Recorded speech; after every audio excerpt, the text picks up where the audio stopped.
ನಮಸ್ಕಾರ ಸ್ನೇಹಿತರೆ, SP ಸ್ಪರ್ಧಾ ಅಕಾಡೆಮಿಗೆ ತಮಗೆಲ್ಲ ಸ್ವಾಗತವನ್ನು ಕೋರ್ತಾ ವಿದ್ಯಾರ್ಥಿಗಳೇ, ಇಂದು ಈ ವಿಡಿಯೋ ಮಾಡಲು ಕಾರಣ ಏನಂತ ಹೇಳಿದ್ರೆ ದ್ವಿತೀಯ PUCಯ ಒಂದು ಫಲಿತಾಂಶವನ್ನು ಏಪ್ರಿಲ್ 10ಕ್ಕೆ ಅನೌನ್ಸ್ ಮಾಡುವಂಥ ಒಂದು ಸಾಧ್ಯತೆಗಳು ಇರುವಂಥದ್ದು. ಯಾಕಂತ ಹೇಳಿದ್ರೆ ದ್ವಿತೀಯ PUC ಉತ್ತರ ಪತ್ರಿಕೆಗಳ ಒಂದು ಮೌಲ್ಯಮಾಪನ ಕಾರ್ಯ ಪೂರ್ಣಗೊಂಡಿರುವಂಥದ್ದು. ಇದೇ ಏಪ್ರಿಲ್ 10ಕ್ಕೆ ಒಂದು ಫಲಿತಾಂಶವನ್ನು ಪ್ರಕಟಿಸಲು ಕರ್ನಾಟಕ ಶಾಲಾ ಪರೀಕ್ಷಾ ಮತ್ತು ಮೌಲ್ಯ ನಿರ್ಣಯ ಮಂಡಳಿ ಸಿದ್ಧತೆಯನ್ನು ನಡೆಸಿದೆ. ಒಂದು ರಾಜ್ಯದ 1124 ಕೇಂದ್ರಗಳಲ್ಲಿ ಮಾರ್ಚ್ 1ರಿಂದ 22ರವರೆಗೆ ಏನು ಈ ಒಂದು ಪರೀಕ್ಷೆಗಳು ನಡೆದಿದ್ವು.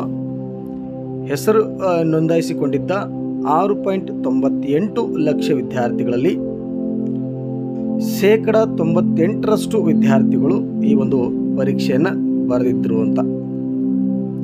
ಹಾಗೆಯೇ 2024-25ನೇ ಸಾಲಿನ ಶೈಕ್ಷಣಿಕ ವರ್ಷ ಆರಂಭವಾಗುವ ಮೊದಲು 3 ವಾರ್ಷಿಕ ಪರೀಕ್ಷೆಗಳನ್ನು ನಡೆಸಿ ಫಲಿತಾಂಶ ನೀಡಬೇಕಿದೆ.